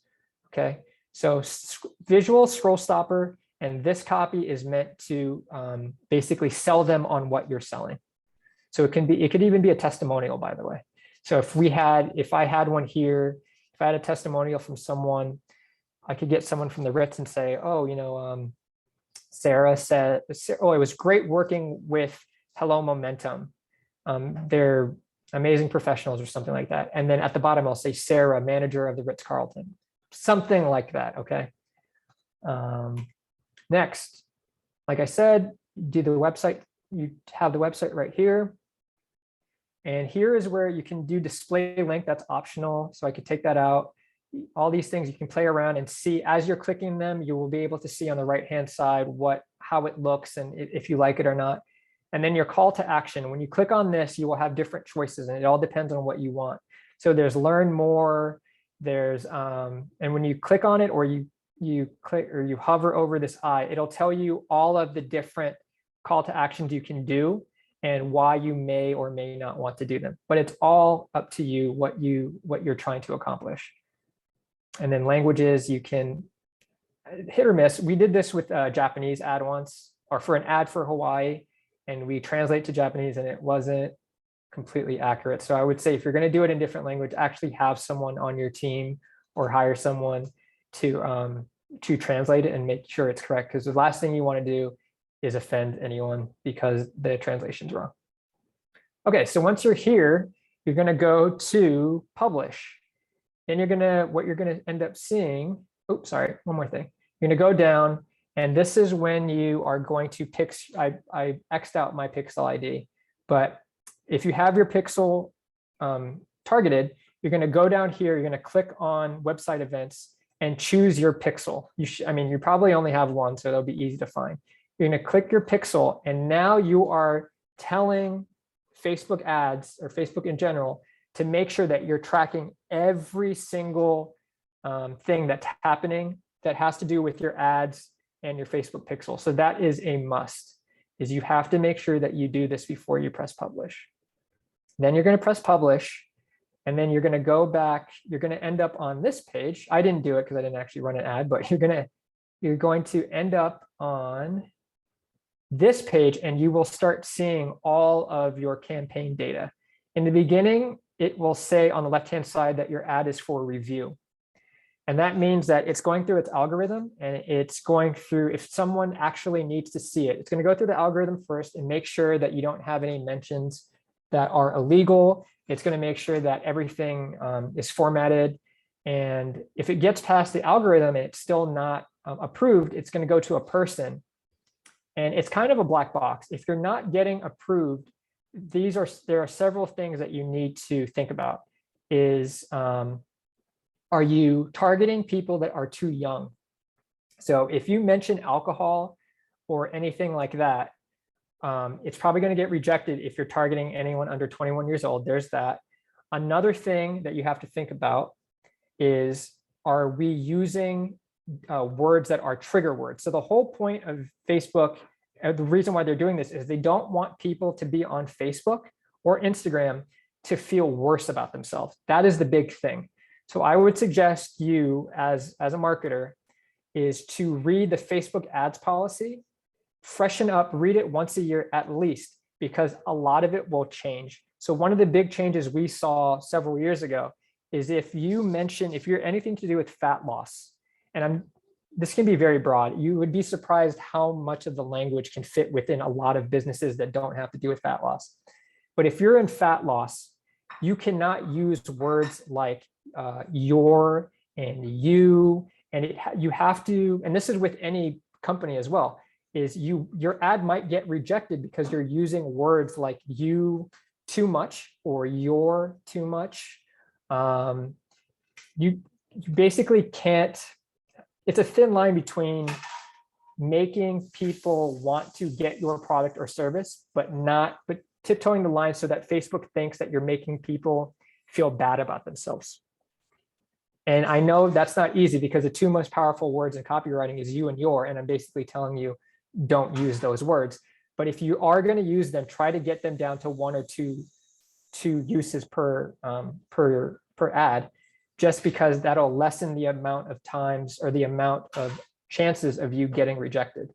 If you have pictures that have alcohol, but it's egregious in the way that it's shown, if they think that they don't like the way that it's shown or the language that you're using, it may get rejected. So all you have to do is you have to just play around. If they say it's rejected, go back to your ad, start playing with your language. Start playing with your language, maybe change the photo if it's deemed inappropriate.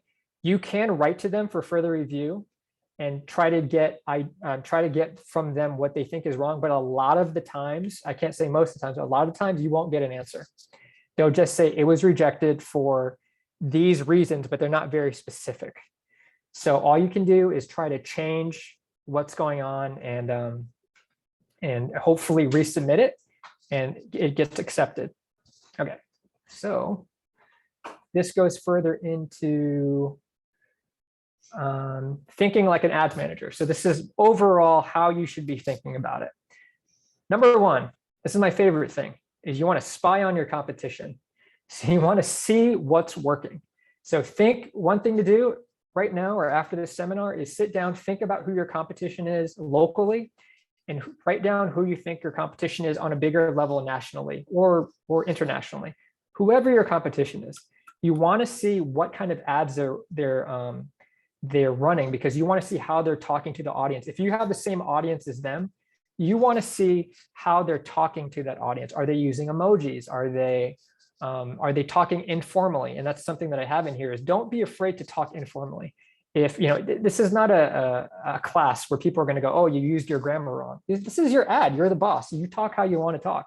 So as long as you are getting your point across, talk the way that you want to talk.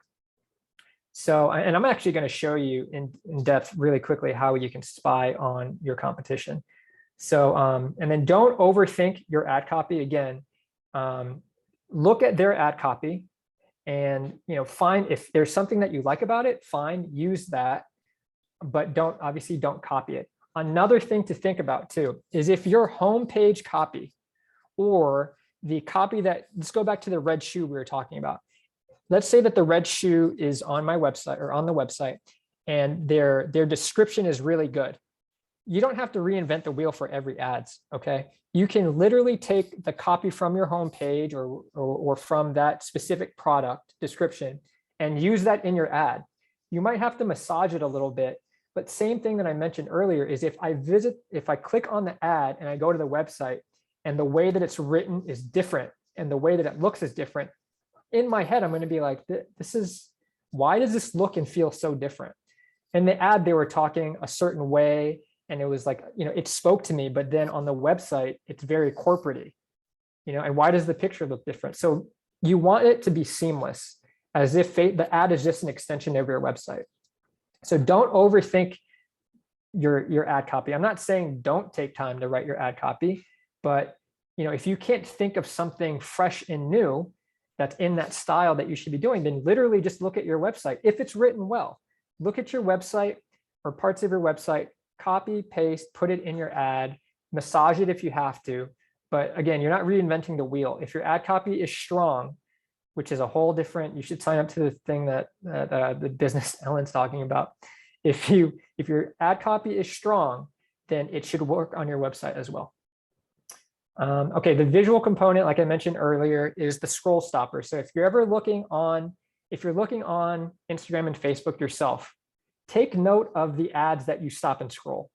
What made you stop, right? Is a super bold color? Is it a yellow background like this? I remember I took an ads class years ago where they were saying, don't use blue. I don't know if this works now, but they said, don't use a blue background in your ads. And the reasoning behind it at that time, maybe it still works, maybe it doesn't, but is because the Facebook colors are blue. The sidebar is blue, right? You don't want it to fall in line. You want it to stick out. So they said, use yellow as a background or use a very bright, punchy color. And in my experience at the time, this was 2016 or 17, it worked. And maybe it still works now. So you'll have to play with that. But as you are looking through ads, see what makes you stop and look. Okay. And I will say personally, when I get fed ads, if it does have a yellow background and it's got big, bold text and an image, I typically stop. Doesn't mean I'll click on the site, but I'll stop and I'll notice it and I'll read whatever they have to say.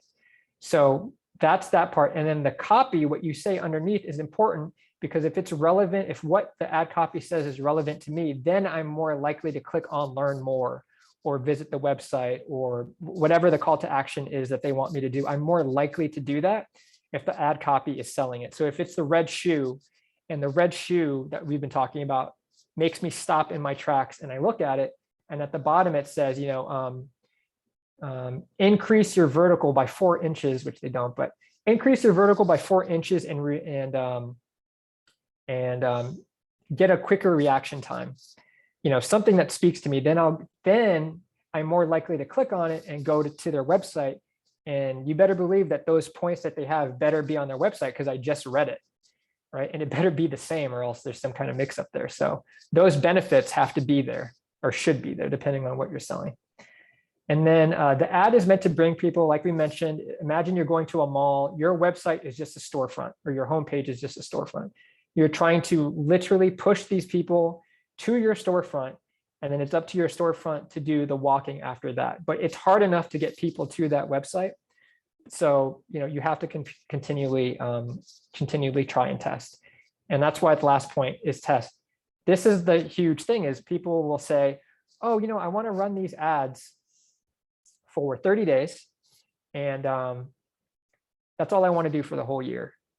Will that work? And I say, well, no, it won't work. Is that your ad strategy should not be a one-time thing. I'm not saying you have to run them every year or every week or anything like that, but it's part of a longer ad strategy. Is you want to find out like what your tentpole events are. Like if you have a product release every month or every 3 months, have ads that lead people to your website so that people start getting tagged by the pixel. They get familiar with your website and your company. And as it gets closer to the event or whatever your product release is, then you're going to want to change the objective and you want to be more aggressive. Okay, we want traffic now. We want people to visit the website, and then conversions. We want people to actually take action and add this product that we're releasing to their cart.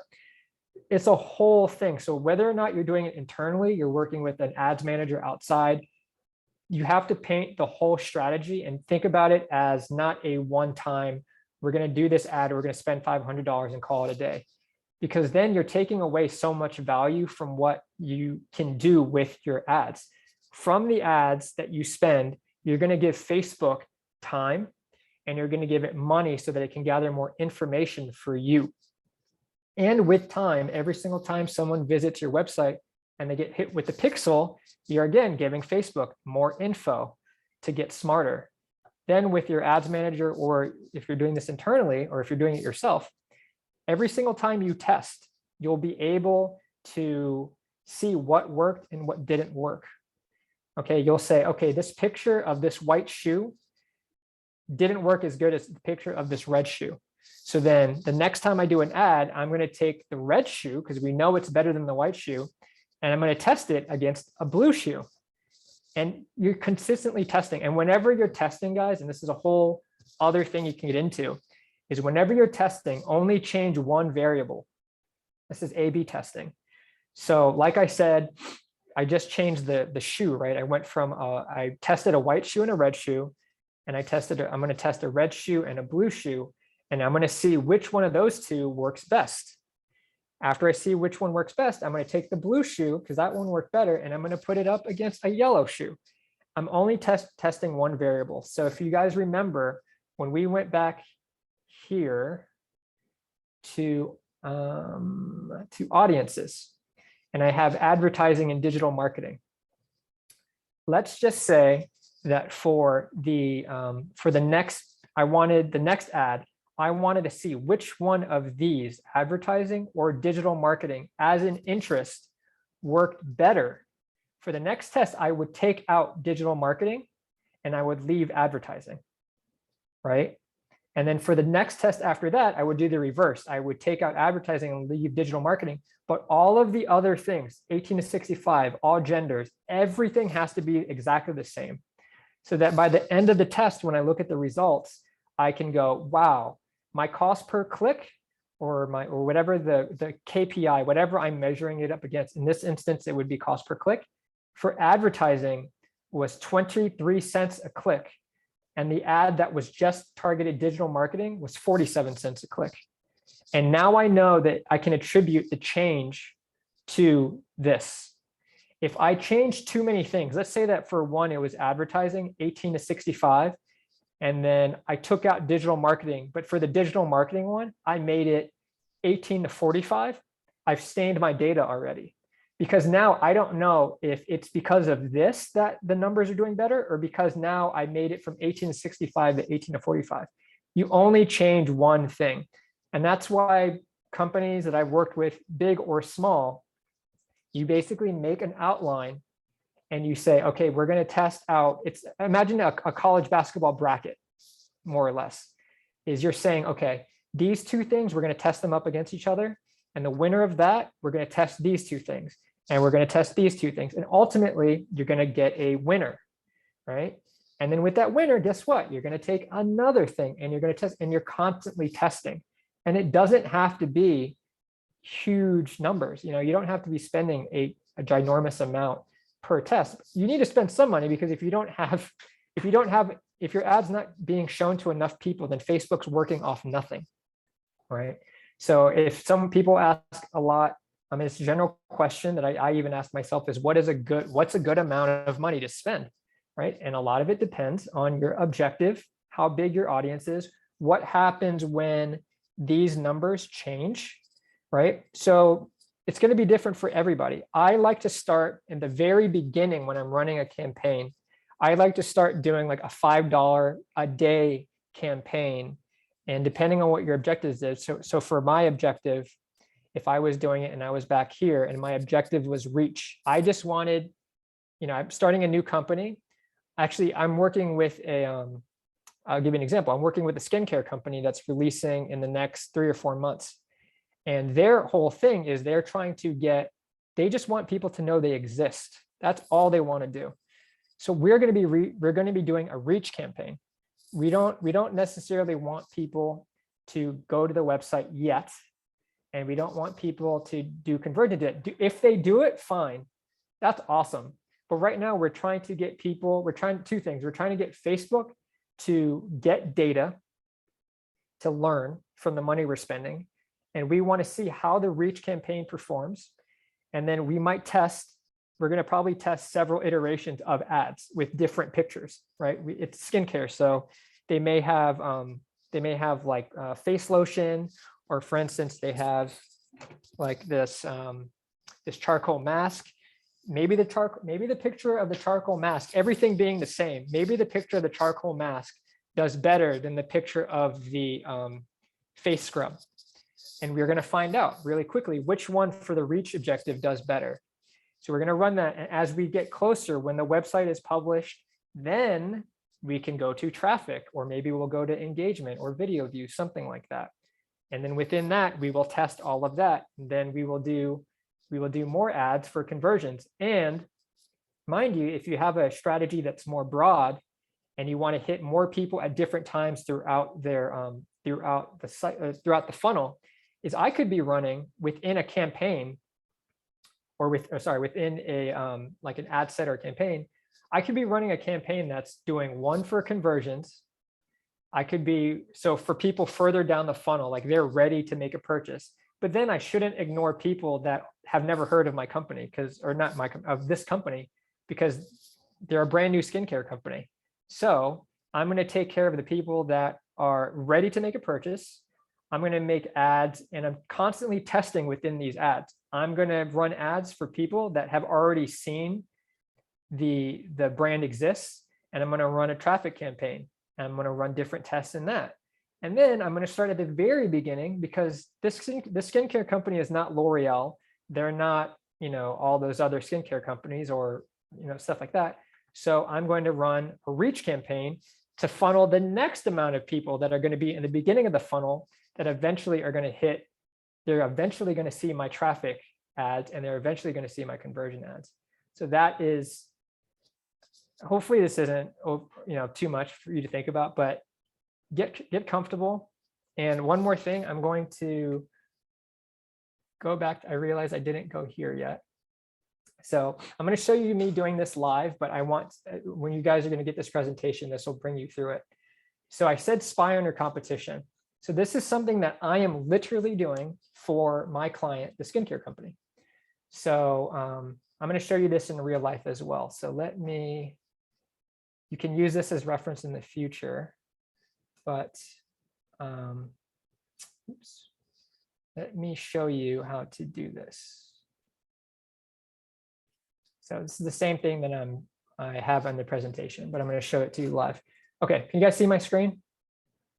Yes, just want to make sure. All right, so I went to a company called Summer Fridays, which they deem as their competition.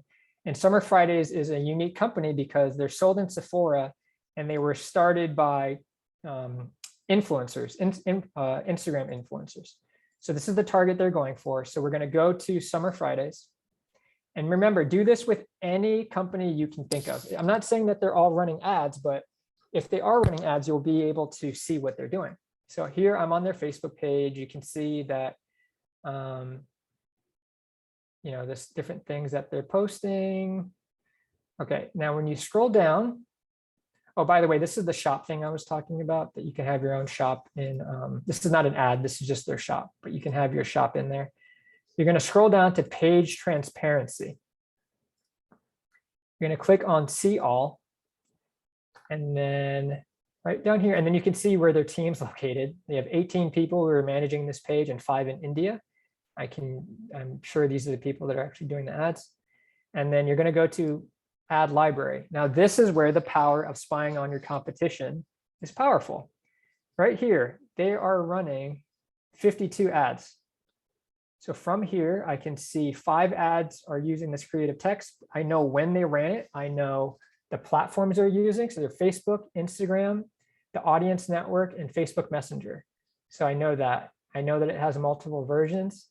I can also see ad details.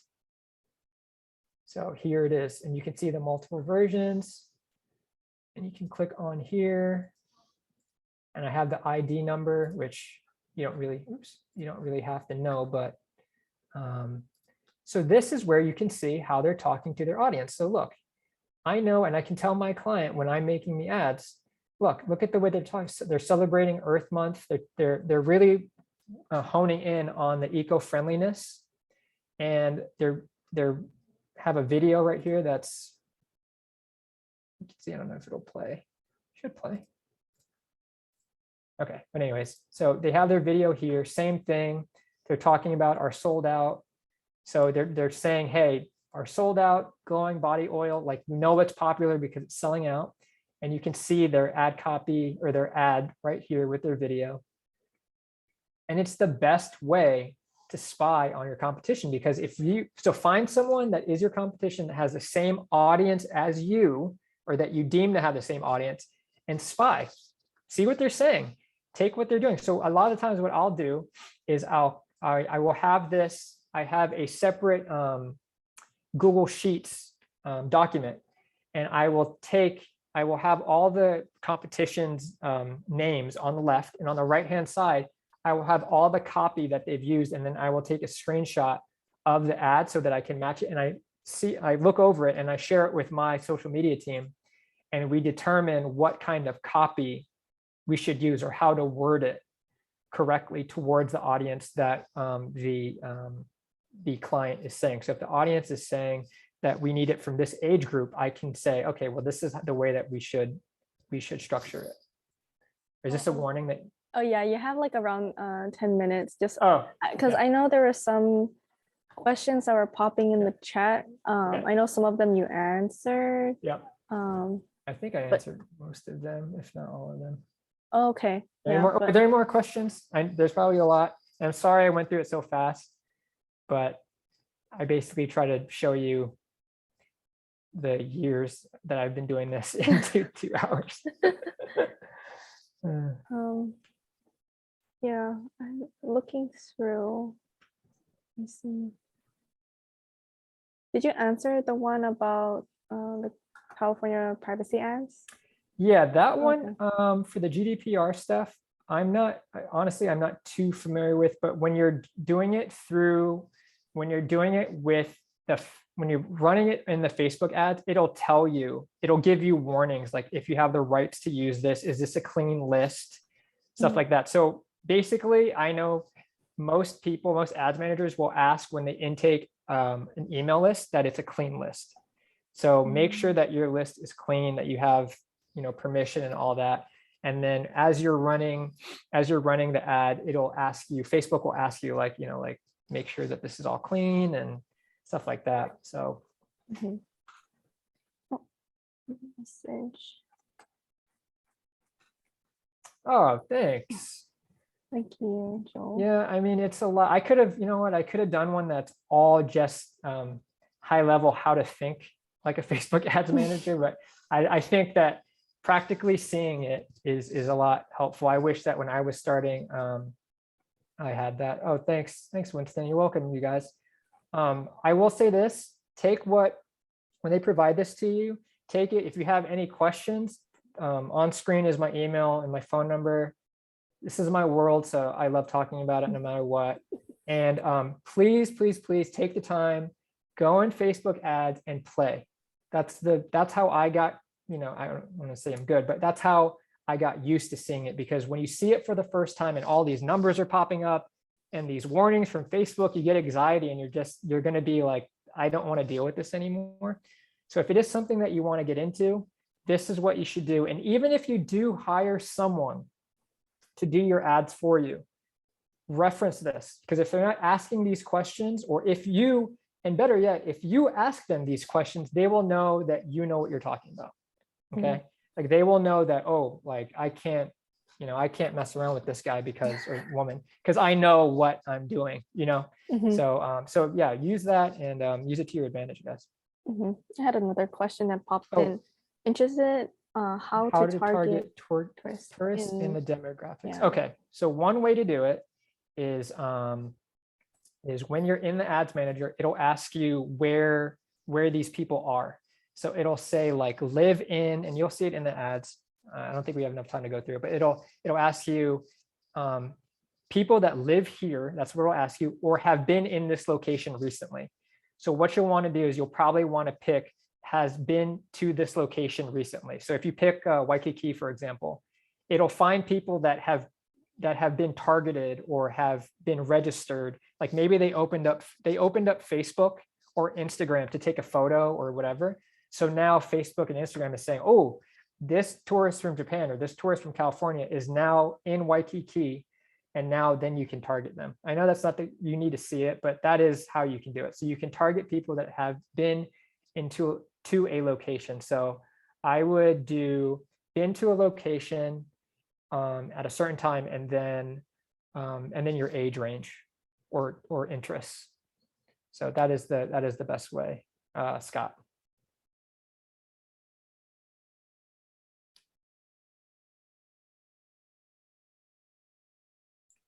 Do you have any more questions? We have about 6 minutes left. I do like what you said, like just go ahead and just play around, that's how you get familiarized. And yeah, and you don't have to, as long as you don't press published, you won't get charged. No, seriously. And if you don't have a credit card in there, they can't charge you anyways. Yeah. So yeah, play around. Like if you have an idea and you're like, wow, I have these great photos. Essentially, you can build up the ad, take screenshots, and start thinking about like how to do it. And then when you get more advanced, so that A/B testing thing, I think, that's something that you do later. So if I were to structure it with a client, is I'd say, if you're not actively posting organically, like no ads, then that's something you need to think about, is you need to start posting on Instagram and or Facebook, consistently putting out good content. And coincidentally, when you're making that good content, those nice photos, you can use that as ads. So it's not like you're wasting time, right? You're taking those nice photos, you're posting organically. And then once you start posting consistently, so if someone goes to your Facebook or website, or Facebook or Instagram, then they're going to be like, oh, this is a company that's active and they're a real business. Like they're consistently posting and they're interacting with people. And then when you run ads, take some of those very same photos that you posted organically or videos and have it there. Have it posted as ads. So that is something that you should think as part of the strategy. And then later on, then you start doing A/B testing, because then you start figuring out, okay, which ads, what campaign objectives, what works the best. But that's a long journey. So, if you're hiring a manager or if you have someone internally doing it, it's not a 3-month thing. It's not a 1 month. This is a year or much longer. It depends. I mean, how long do you want to be in business? Because if you're not on Facebook, you're pretty much, it's kind of table stakes at this point. We have 10,000 for Google grants for nonprofits. How much should we be paying a manager who understands all this technique values, free time from Google? Okay, so for 10,000 for Google grants for nonprofits, how much should we be paying a manager who understands? Ooh, that's a very open-ended question, Winston. There are pros that have been in the game for a long time that will charge $10,000 a month. Winston, get back to me, or maybe you can email me that question and we'll see what your specific needs are, stuff like that. But yeah, for Google ads, that's a whole other ballgame. For order of campaign. Yeah, so for order of campaign, the way that I showed you, depending on your business and what you're doing, a lot of people, and I'm not saying it's wrong, but they'll skip straight to conversion. They're saying we want people to make an action, right? Traffic is just your website. So I can't give you a definitive answer because it depends on your company, what you're trying to accomplish, what your product is and stuff like that. But a great way that I see it, and if I had to universally tell people how to do it regardless, I would say start with reach, start small, $5 a day for 30 days, something like that. Move on, eventually move on to traffic or engagement, and then be more aggressive with your conversion. But a lot of managers on YouTube will say, go straight to conversion. I'm not saying there's nothing wrong with that, but I'm just saying that you're losing out on potential reach as well as training your Facebook pixel, if you have it placed, to learn more. Because again, the more people that you feed your Facebook pixel, the more information you're giving it. So yeah, I would say, I mean, they have it this way for a reason: awareness, consideration, conversion. If you're a company in Hawaii and you're like, okay, you know what, I know a lot of people visit my website, I know people know my company pretty well, then I think maybe go for conversion. Again, test it out. $150, test a reach one. If it works really well and your goal is to get it in front of many eyes as possible and you deem it to be successful, then it's a success, and then go on from there. And then the order of campaign, I know we're running out of time, is, and you'll have this to reference, is right. I don't know if this is what you're asking, like the campaign ad set, or if it's what Joelle said, but yeah, hopefully guys, this was helpful. And oh, you're welcome, Sierra. And I look forward to hearing from you guys or talking to you again soon. Yeah, thank you, Lance. Just before we wrap up, just a quick reminder for the audience, this webinar has been recorded and will be shared via email for those who have registered.